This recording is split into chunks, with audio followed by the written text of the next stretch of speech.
Morning, ladies. You guys ready to come out? Huh?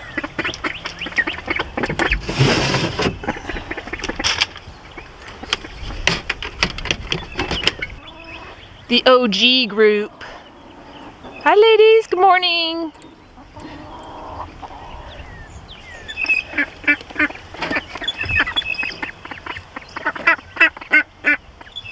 You don't want to come out, do you? It's so pretty out here. Absolutely love it.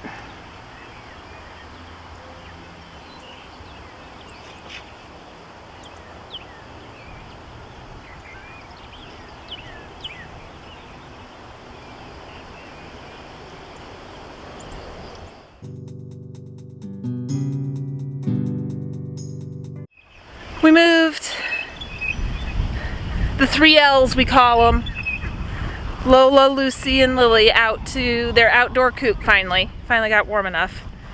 They're still getting used to it. A little bit. It's only been a couple days. So, anyway, hi guys, Monica from the Auburn Hill Homestead. Spring has sprung in Kansas after 5 inches of snow last week. That was not cool, man. And today is going to be a planting day. I'm gonna plant for sure my watermelon because it's starting to, they're stressing out, the few that I planted in the pots, and then I also want to plant seeds directly into the ground. Our soil is really, it's not bad soil, don't get me wrong, but especially the deeper you go, it gets very clayey, and watermelon needs sand. So I have a special way of planting it, and I'm going to show you how to do that to the best of my ability with the wind. I was going to plant yesterday, and the wind was even more horrible than today. And in Kansas, you just have to suck it up and get outside and do it. So hopefully you guys can hear me okay with all the wind going on.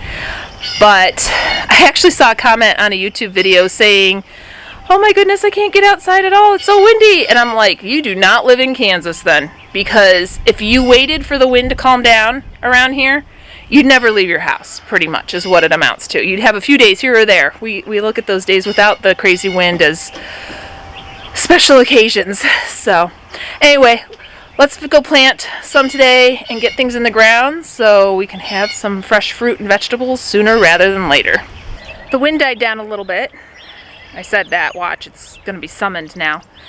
But anyway, I have already done some tilling of the garden, and that is because I planted clover as a cover crop over the winter, just to keep the soil from eroding, especially with the wind around here. And it also helps, that clover is a nitrogen fixer. So the whole time it's adding nitrogen back into the soil with the beneficial bacteria that's in the clover to go. It's a symbiotic relationship. So anyway, as you can see, the clover's been tilled back into the ground, and then it's added compost too. So last year I had my soil tested. Technically you should probably do it every year, but even with testing it last year, it was really good. There wasn't a whole lot missing. I was a little low on nitrogen. That was actually like medium low on nitrogen. That was probably the biggest thing. And just a smidge for phosphorus and potassium. So I amended the soil big time last year. This year I have already added my blood meal for the nitrogen. And like I said, I went ahead and did a cover crop of clover here. Last year I had, in my opinion anyway, some pretty fantastic yields. So I'm interested to see, with the added addition of the clover as an overwinter crop and now added back in, if that's gonna do even more for the soil. So now it's just time to start planting the watermelon, and we'll go through that. So I always just go and buy a 50-pound bag of sand, play sand, super cheap from your local hardware store, wherever, because watermelon likes sandy, well-drained soil.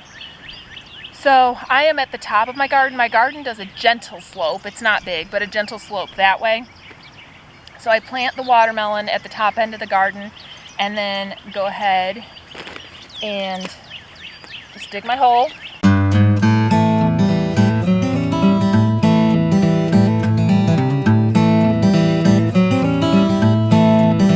Now I am digging this hole a little bigger than what you typically would because, like I said, I want to get the sand in there. And I also have some transplanting food that I'm just going to sprinkle a very little bit in there with it.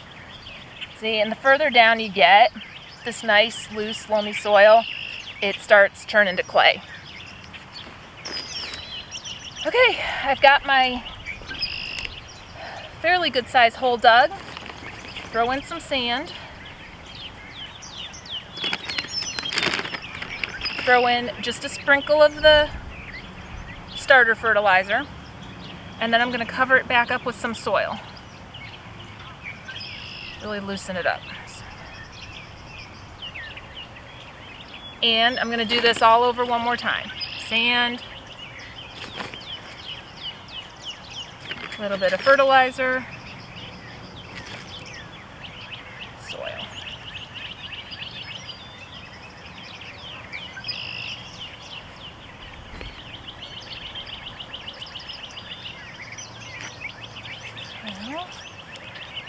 And get out.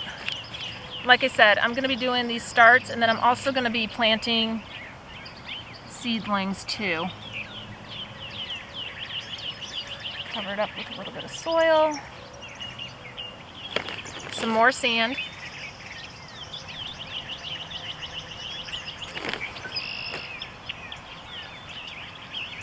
and just one more little sprinkle of the fertilizer. It's very slow acting, so it should last quite a while in there.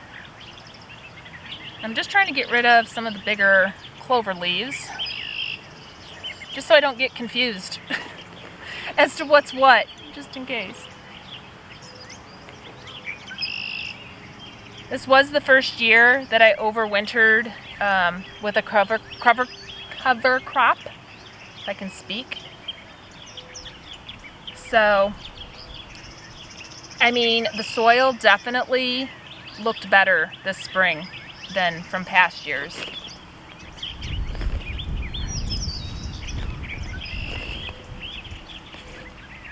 There we go. One little baby watermelon plant in, this is the, well, I'm pretty sure they used to call it Tangelo. That's the name I always called it, watermelon. It's an orange watermelon. And I looked today and it says Orange Glow. I am 99% sure it was Tangelo last year. Anyway, maybe they changed the name. Maybe I'm losing my mind. Completely plausible. It is my favorite watermelon ever, ever, ever. And that is my favorite fruit. I am a huge watermelon person. I've already gone through to this year, and it's not even good watermelon yet at the stores, but that's how much I miss it. And the orange watermelon, though, it really throws people for a loop. They bite into it thinking it's going to taste like cantaloupe, or they're like, oh, that's pumpkin. Nope, it is not. And it's like my husband, it kind of freaks him out. He can't get past the color of it, but it is absolutely delicious. Great texture. So I can't wait for that to come up. And I mean, if you don't plant it yourself, where are you going to find an heirloom breed of orange watermelon? One last step is I'm going to give it just a quick water, because the ground is kind of dry. When I'm done planting everything, I'm going to turn the sprinkler on for a while. We're supposed to have rain soon, but I just want to give a good soak. But that's just to tie it over till I'm done planting. because you'd be surprised how quick those little seedling starts can go south when you plant them and if they need moisture. So I'm gonna go ahead and plant the rest of my watermelon for the day. And anyway, I hope you found this video a little educational. It's just a way that I have found to get good yields for watermelon in Kansas clayey soil. So if you like what you saw and you like the channel, please don't forget to hit that subscribe button and the like button, and I hope you all have a great rest of your week. Bye. And I was out yesterday planting some flowers and I lost my good spade. It's out here somewhere. I'll find it in a little while, but in the meantime I gotta dig with my crooked one. You guys got anything for me? Hi! How are you? How you guys doing? I saw an egg in there. Oh, thank you. You missed the nest box though. Okay, bye.